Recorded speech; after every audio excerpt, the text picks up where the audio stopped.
Hello viewers, अध्ययन classes में आपका स्वागत है। बच्चों, हम लोगों ने प्रीवियस क्लास में भाषा के प्रकार, लिपि, व्याकरण के बारे में चर्चा की थी। तो हमने आपको बताया था कि व्याकरण के बेटा 3 भेद होते हैं: वर्ण विचार, शब्द विचार और वाक्य विचार। तो आज हम लोग को क्या पढ़ना है? आज हम लोग बेटा वर्ण विचार पढ़ना है ना। तो बताइए, वर्ण की उत्पत्ति कहाँ से हुई? आज आप इसी के बारे में इस वीडियो में जानेंगे। वर्ण क्या होता है, वर्ण कहाँ से आया, तो आइए हम बताते हैं आपको। अच्छा ये बताइए, कोई आपसे पूछे बेटा धरती पर सबसे पहले क्या आई, तो आप क्या बताओगे? आप सोचोगे शायद ध्वनि आई या शायद कोई आवाज़ आई। तभी आप लोग दिमाग में जो डालोगे ना, तो कोई पूछे आपसे धरती पर सबसे पहले क्या आई, तो आप बताओगे कि ध्वनि आई। तो बेटा ध्वनि क्या होती है ये? देखिए, हम लोग आज तो पढ़ लिख गए हैं, हम लोग सब्जेक्ट के बारे में जानते हैं, भाषा जानते हैं, अपने मन के विचारों को प्रकट कर सकते हैं। लेकिन बेटा प्राचीन काल में ऐसा नहीं था, बोली का विकास ही नहीं हुआ था। तो हम लोग क्या करते थे? हम लोग अपनी बातों को सिर्फ ध्वनि से बताते थे, कैसे समझाते थे हम लोग अपनी बातों को। तो देखिए, हम आपके लिए इसके लिए आपको एक एग्जाम्पल देते हैं। वो एग्जाम्पल क्या है कि एक बार शंकर पार्वती जी में आपस में झगड़ा हो गया, तो पार्वती जी शंकर जी से रूठ गई। अब शंकर ने सोचा कि इनको कैसे मनाएं। अब आजकल क्या होता है, सॉरी बोल देते हैं लोग, थैंक यू बोल देते हैं, तो आदमी की बात खत्म हो जाती है। लेकिन पहले क्या था, शब्द नहीं थे, विचार नहीं थे, तो आदमी कैसे समझाता था बातों को अपने। तो शंकर जी ने कहा, चलो हम डमरू बजाते हैं, इसे डांस दिखा देते, तो पार्वती जी हमारी खुश हो जाएंगी। तो शंकर जी ने अपना डमरू बजाया, तो पार्वती जी वाकई में खुश हो गई। तो ये तो आपका एग्जाम्पल हो गया। लेकिन आपने क्या सीखा इससे?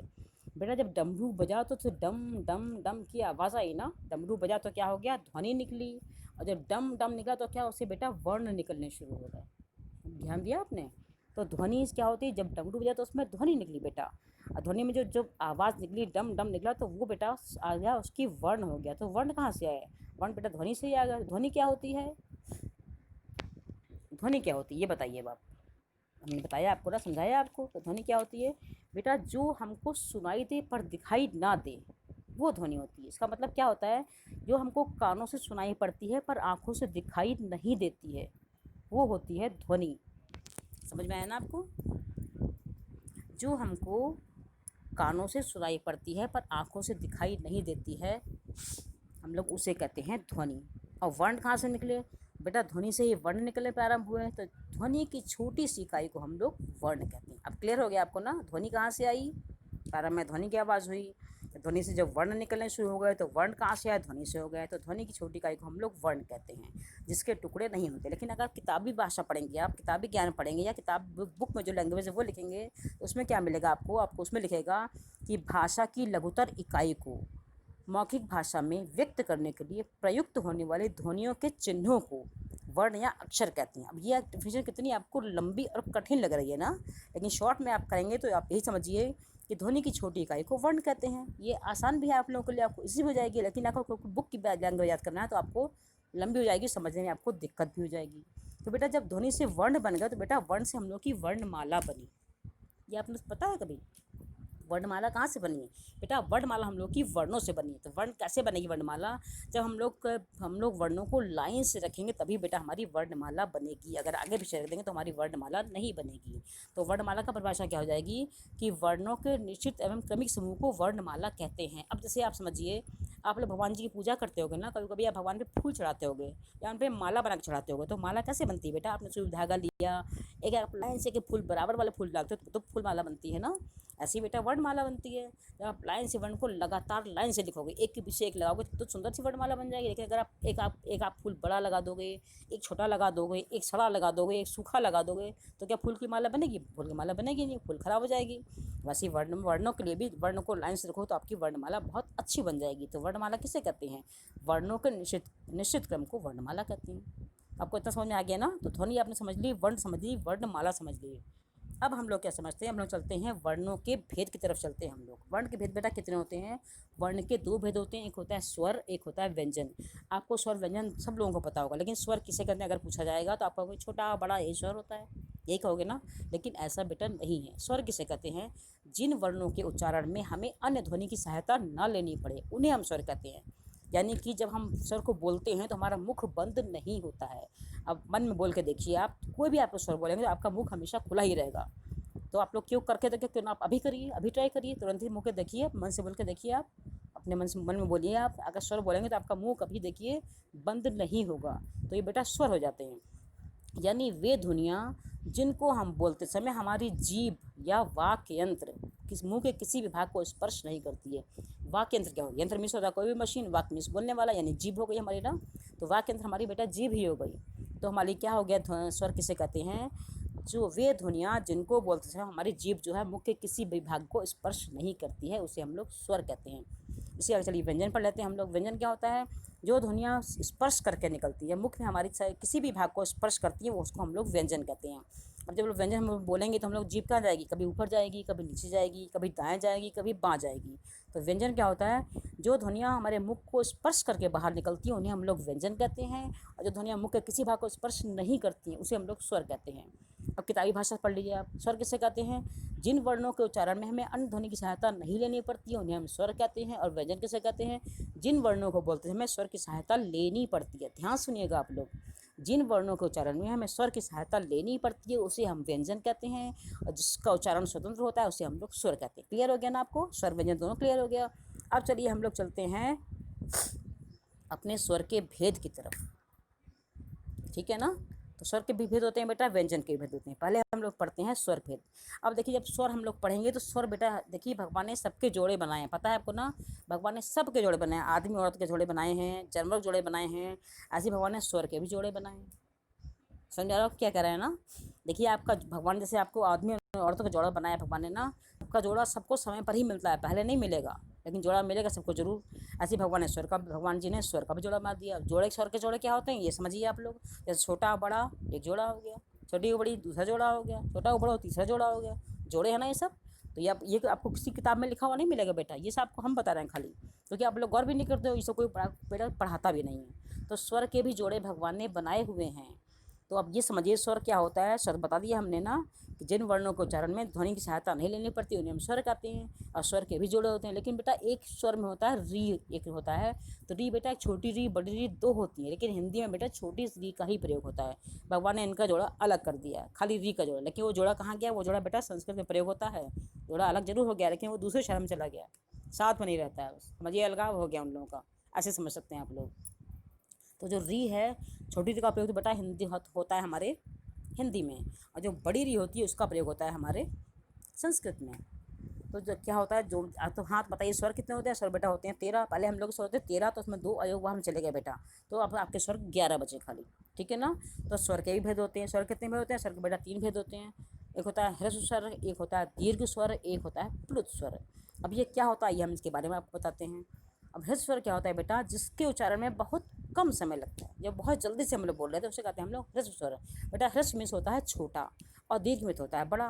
तो दूसरा होता है दीर्घ स्वर।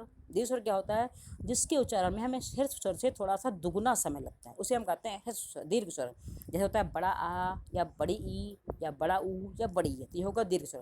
ह्रस्व स्वर क्या होता है, छोटा आ, छोटी ई, छोटा ऊ। और दीर्घ स्वर क्या होता है, बड़ा आ, बड़ी ई, बड़ा ऊ। अब तीसरा होता है इसमें बेटा प्लुत स्वर। ये क्या होता है, इसके उच्चारण बेटा हमें ह्रस्व स्वर से 3 गुना समय लगता है। सबसे कम समय लगता है हमें ह्रस्व स्वर में, दूसरा समय लगता है हमें दीर्घ स्वर में, और तिगुना समय में लगता है बेटा प्लुत स्वर में। जैसे क्या हो गया, हम लोग बोलेंगे ओम, या हम लोग मैया, थोड़ा टाइम लगा बोलने में ना, तो ये हो जाएगा प्लुत स्वर। तो हो गया आपके स्वर। अब चलिए हम लोग तो व्यंजन तरफ, व्यंजन भेद भी होते हैं। अब व्यंजन भेद क्या होते हैं वो सुन लीजिए बेटा। व्यंजन भेद होते हैं स्पर्श व्यंजन, उच्छिष्ट व्यंजन, अंतस्थ व्यंजन और ऊष्म व्यंजन होता है बेटा। तो सबसे पहले हम चढ़ते हैं स्पर्श व्यंजन को समझते हैं। तो स्पर्श में बेटा क्या होता है, स्पर्श में होता है छूना या टच करना। जैसे इसके नाम से विदित हो रहा है, स्पर्श होता है, क्या होता है कि जो ध्वनियाँ मुख से बाहर आने पर कंठ, मूर्धा, तालु आदि को स्पर्श करते हुए बाहर निकलती हैं। यानी कि जो मुंह में जितने भी आपके प्रकार होते हैं उसको स्पर्श करके जब ध्वनि बाहर निकल जाती है उसे कहते हैं बेटा स्पर्श व्यंजन। जैसे अब पहले लीजिए आप क वर्ग। क वर्ग क्या होता है, क, ख, ग, घ, अंगा, ये 5 वर्ड होगा। तो ये हो गया क वर्ग। का बोलेंगे कहीं भी आप तो मुंह देखिए कहीं ना कहीं जीभ आपको अंदर जरूर ना कहीं टच करेगी। तो ऐसे पा वर्ग हो गया, ता वर्ग हो गया, चा वर्ग हो गया, सब कहीं ना कहीं डीजे आपको जरूर कहीं ना कहीं टच जरूर करती है। तो ये आपको होता है बेटा स्पर्श व्यंजन। सेकेंड आता है इसमें उपक्षिप्त व्यंजन। ये बेटा थोड़ा नया व्यंजन है, इसका उपयोग बेटा कम होता है, लेकिन इसके बारे में आपको जानना बहुत ज़रूरी है। ये भी किताब में बेटा कम मिलता है, लेकिन आप इसके बारे में जान लीजिए। इस वीडियो के बारे से आप जानिए आप लोग कि जिन व्यंजनों का उच्चारण जीभ में पीछे की ओर जाकर फिर झटके से बेटा बाहर आ जाती है। देखिए ध्यान सुनिएगा इसको, ये नया व्यंजन है, इसको कहते हैं उत्क्षिप्त व्यंजन। जिन व्यंजनों के उच्चारण में जीभ पीछे जाकर फिर झटके से बाहर आती है उसे हम लोग कहते हैं उत्क्षिप्त व्यंजन। ये होता है ड़ा और ढा। ये बेटा इसका प्रयोग बहुत कम होता है, लेकिन जानकारी आपको सबकी होनी चाहिए। अब थर्ड बात है हम लोग अंतस्था व्यंजन। ये कौन से व्यंजन होते हैं बेटा? ये व्यंजन वो होते हैं जो स्वर और व्यंजन के मध्य में होते हैं। इनका निर्माण जो होता है स्वरों की सहायता से होता है। जितने भी व्यंजन होते हैं सबका निर्माण स्वरों की सहायता से होता है, लेकिन ये जो है ये चार ही होते हैं। ये होते हैं या, रा, ला और वा। अब चलते हैं हम लोग ऊष्म व्यंजन। ऊष्म मीन्स होता है बेटा गर्मी, आपने पढ़ा है ना, ऊष्म मीन्स होता है गर्म। तो ये व्यंजन कौन से होते हैं? जिन व्यंजन को उच्चारण करने में मुख से गर्म वायु निकलती है पर मुख के किसी भाग को स्पर्श नहीं करते हैं। ध्यान सुनिएगा हम क्या बता रहे हैं। ऊष्म व्यंजन क्या होते हैं? जिन व्यंजन को उच्चारण करने में मुख से गर्म वायु निकलती है पर मुख से किसी भी भाग को स्पर्श नहीं करते हैं। ये होते हैं शा, शा, सा और हा। जैसे आप लोग पा बोलेंगे तो दोनों होंठ आपके चिपकेंगे ना, बा बोलेंगे दोनों होंठ आपके टच करेंगे ना, लेकिन शा बोलेंगे तो दोनों होंठ आपके टच नहीं करेंगे। तो जो मुख को स्पर्श नहीं करते हैं उसे कहते हैं हम लोग ऊष्म व्यंजन। ये होते हैं शा, शा, सा, हा। फिर आगे आप लोग अयोग वाह। जो हमने स्वर में 2 वर्ड छोड़ दिए थे वो बेटा अयोग वाह में आके मिल गए हैं। पहले स्वर आप लोगों के 13 होते थे तो अंग आह को हटा दिया गया तो स्वर 11 ही रह गए, तो ये इसको हम लोग ने अयोग वाह में जोड़ दिया गया। तो अयोग वाह क्या होते हैं? अयोग वाह होता क्या है इसको पढ़ लीजिए कि हिंदी वर्णमाला में निहित वे वर्ण जो ना स्वर होते हैं और ना ही व्यंजन होते हैं उन्हें हम लोग कहते हैं अयोग वाह। उन्हें हम लोग क्या कहते हैं? उन्हें हम लोग कहते हैं अयोग वाह।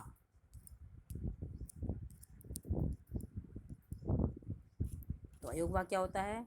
हिंदी वर्णमाला में निहित वे वर्ण जो ना स्वर होते हैं और ना ही व्यंजन होते हैं उसे हम लोग कहते हैं अयोग वाह। अब अयोग वाह क्या होते हैं? अयोग वाह बेटा 3 होते हैं। एक होता है अनुस्वार, एक होता है अनुनासिक और एक होता है विसर्ग। तीनों आप लोग जानते हो, लेकिन फिर भी हम इसको अर्थ क्लियर कर देते हैं। अनुस्वार क्या होता है बेटा? इसका उच्चारण जो होता है स्वर के ऊपर बिंदु लगा के जाता है, जैसे हम लोग बिंदी कहते हैं ना, शब्दों पे हम लोग बिंदी लगाते हैं ना, तो उसे कहते हैं हम लोग अनुस्वार। जैसे आपने गंगा लिखा तो बिंदी कहाँ लगेगी? गा के ऊपर, जो पहला गा है उसके ऊपर बिंदी लग जाएगी। बच्चे क्या करते हैं कि बच्चे जो है बिंदी बीच में लगा देते हैं, दोनों गा के बीच में लगाते हैं कि मैम को पता ही नहीं है, मैम चेक कर देंगी। लेकिन ऐसा नहीं है बेटा, मैम को तुमसे ज़्यादा आता है। तो जब आप लोग जब जानोगे बिंदी कहाँ लगी तो आप लोग सही जगह लगाओगे। जैसे आप लोग देखिए आपकी मम्मी बिंदी लगाती है ना, तो मम्मी आपकी बिंदी कहाँ लगाती हैं? माथे के बीच में बिंदी लगाती हैं। अगर बिंदी कभी गाल पे लग जाए मम्मी लगाएं तो क्या होगा? आप लोग हंसोगे ना, कहोगे अरे मम्मी ने बिंदी कहाँ लगा दी। या बेटा कभी गर्मी बहुत ज़्यादा हो रही है आजकल, बिंदी खिसक के आपकी साइड में आँख के ऊपर आ जाती है तो आप लोग हंसते हो ना, अरे मम्मी बिंदी आपकी कहाँ चली गई। तो आप लोग क्यों हंसते हो? क्योंकि आपको पता है कि बिंदी की जगह कहाँ है, इसलिए आप लोग हंसते हो। ऐसे ही आप लोग जब गंगा लिखोगे तो बिंदी के बीच में लगा दो तो हम लोग हंसेंगे। तो क्या करना है आप लोग उसके बारे में आपको नॉलेज होना ज़रूरी है। तो बिंदी कहाँ लगती है बेटा? वर्ण के ऊपर ही बिंदी लगती है, बीच में या साइड में कहीं बिंदी नहीं लगती। तो ये होता है अयोग वाह का अनुस्वार। ठीक है, अनुस्वार जान गए आप लोग ना। अब चलिए हम लोग अनुनासिक चलते हैं। अनुनासिक क्या होता है बेटा? अनुनासिक का उच्चारण करते समय नाक और मुंह दोनों का प्रयोग किया जाता है। ये सुन लीजिए कैसे, जैसे आप लोग लिखेंगे आँख, अब आँख बोलिए थोड़ा सा नाक में टच हो रहा है उसमें ना। बोलेंगे आप लोग दांत, क्या हो गया? थोड़ा नाक के टच हो रहा है, यानी मुंह से तो बोल ही रहे हैं, थोड़ा सा नाक का भी टच हो रहा है, तो वो होता है अनुनासिक। जैसे हमें आपने नाम सुना होगा हिमेश रेशमिया का, चलो जानते हैं ना, गाना गाते हैं ना, एक बार आजा आजा आजा करता है ना, तो क्या होता है वो बेटा नाक से मिल के गाते हैं, वो अनुनासिक का प्रयोग ज़्यादा कर लेते हैं। वो पढ़ने में मज़ा आ रहा है आप लोगों को ना। तो क्या करते हैं वो अनुनासिक का प्रयोग ज़्यादा करते हैं, तो वो उसको कहते हैं हम लोग हिमेश रेशमिया कि हम लोग गाना क्या कहते हैं, नाक से गाना गाता है हम लोग कहते हैं ना। तो अनुनासिक क्या होता है? जिसमें नाक और मुख दोनों का प्रयोग होता है उसे कहते हैं अनुनासिक। जैसे होता है दांत और आँख, ऐसे बेटा बहुत सारे वर्ड्स होते हैं। अब थर्ड चलिए हम लोग विसर्ग तरफ चलते हैं। विसर्ग क्या होता है? ये अयोग वाह का एक प्रकार ये भी है बेटा। विसर्ग क्या होता है कि विसर्ग का प्रयोग जो है स्वर और व्यंजन के अंत में करते हैं, साइड में हम लोग 2 बिंदी लगाते हैं ना, उसे हम लोग कहते हैं विसर्ग। इसका प्रयोग लगभग बेटा आ के समान होता है। हाँ पढ़ते हैं जैसे हम लोग आह बोलते हैं, जैसे कि बोले प्रातः, जैसे बोले हम लोग नमः, ये हो गया विसर्ग। तो बेटा आज हम लोग क्या क्या पढ़ लिया, चलिए थोड़ा सा हम लोग रिवाइज कर लेते हैं। हमने आज ध्वनि पढ़ ली, वर्ण पढ़ लिए, वर्णमाला पढ़ ली, स्वर पढ़ लिए, स्वर के भेद पढ़ लिए, व्यंजन पढ़ लिए, व्यंजन के भेद पढ़ लिए, अयोग वाह पढ़ा और अयोग वाह के भी बेटा भेद पढ़ लिया। हम लोग बहुत सारा पढ़ लिया है। तो क्या हम करेंगे, हम लोग नेक्स्ट डे में नेक्स्ट चैप्टर पढ़ेंगे। तब तक के लिए बाय बाय।